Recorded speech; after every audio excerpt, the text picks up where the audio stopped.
북러 정상이 만나는 것은 2011년 이후 8년 만입니다. 비핵화와 경제협력 등 다양한 분야에서 의견을 교환할 것으로 보입니다. 통일외교부 이효영 기자와 얘기 나눠보겠습니다. 자, 이 기자. 네. 역시 가장 관심사는 비핵화입니다. 두 그렇죠. 정상이 어떤 이야기를 나눌까요? 네, 이번 회담의 핵심 의제 뭐니 또 비핵화인데 네. 이미 크렘린궁이 이번 회담의 핵심 의제는 한반도 문제의 정치 외교적 해결이다 이렇게 공식적으로 밝힌 바가 있거든요. 네. 이번 회담의 수행단을 보면요, 북측에서는 이제 이용호 외무상과 최선희 제1부상 등 이 하노이 회담 때까지 이렇게 쭉 비핵화 협상을 외무성에서 주도해왔던 인물들이 그대로 포진이 되어 있습니다. 네. 또 이 북미가 팽팽한 입장 차이를 보이면서 지금 교착 국면이 조금 길어지고 있는 이런 상황이잖아요. 이 북한 입장에서는 말하자면 우군을 찾아간 그런 셈인데요. 네. 따라서 이번 회담에서는 우선 자신들의 입장, 단계적 비핵화가 최선의 방법이다라고 했던 그 북한 측의 입장을 또 강조하고 일괄 타결식의 방법이 아니라 이 단계적 해법이 가장 좋은 방법이다 이런 것을 강조를 하고 그런 차원에서 이 북한의 비핵화 조치에 상응하는 또 대북 제재 완화 조치가 필요하다 이런 내용에 대해서 러시아 측의 공감을 끌어내는데 주력할 것으로 보입니다.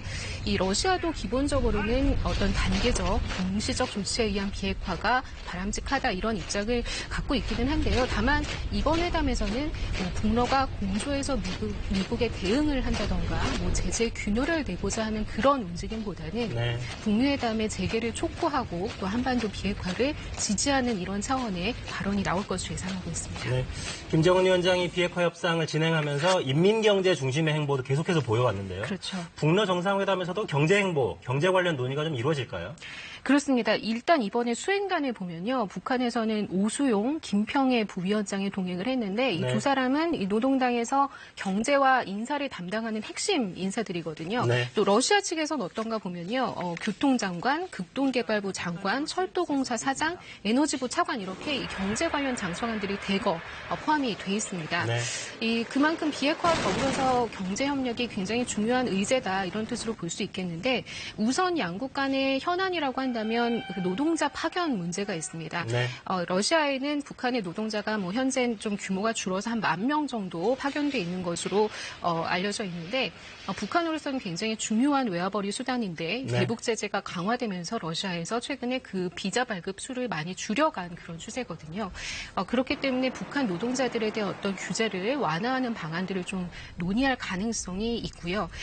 이 러시아 입장에서는 이번에 이 철도와 에너지 분야에 대해서 어떤 그 선제적으로 참여할 수 있는 어떤 지렛대로서 이번 회담을 삼으려고 할 가능성이 있습니다. 특히 푸틴 대통령이 극동 지역 개발에 굉장히 관심이 많기 때문에 북러 양측이 좀 이해가 맞아떨어지는 부분이 있거든요.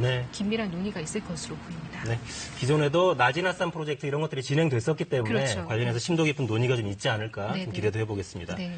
김정은 위원장의 현지 행보도 좀 파격적입니다. 그렇습니다. 어제 러시아 언론과 즉석 인터뷰를 진행하기도 했죠. 네, 사실상 처음 있는 일이었는데요. 김정은 위원장이 외신 기자와 이렇게 서서 마주보고 즉석에서 답변을 한 이런 모습이었는데 러시아 국영 TV 채널 로시아라는 곳과 인터뷰를 잠시 했습니다. 네, 이 모습이죠? 네, 그렇습니다. 이 내용을 제가 잠시 좀 말씀드리면 이번 정상회담에 대해서 지역 정세를 안정적으로 유지 관리하고 공동으로 조정해 나가는 데서 매우 유익한 대화를 나눌 수 있는 계기가 될 것이라 믿는다.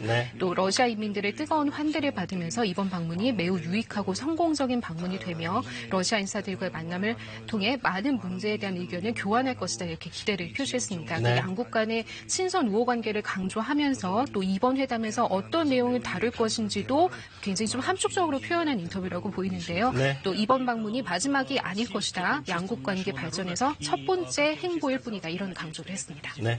그러니까 할아버지나 아버지가 보여주지 못했던 파격적인 모습을 계속 보여주고 있는데 관련해서 이번 정상회담에서도 좀 전향적인 그런 논의가 이루어지지 않을까 좀 기대를 해보겠습니다. 이 기자 잘 들었습니다.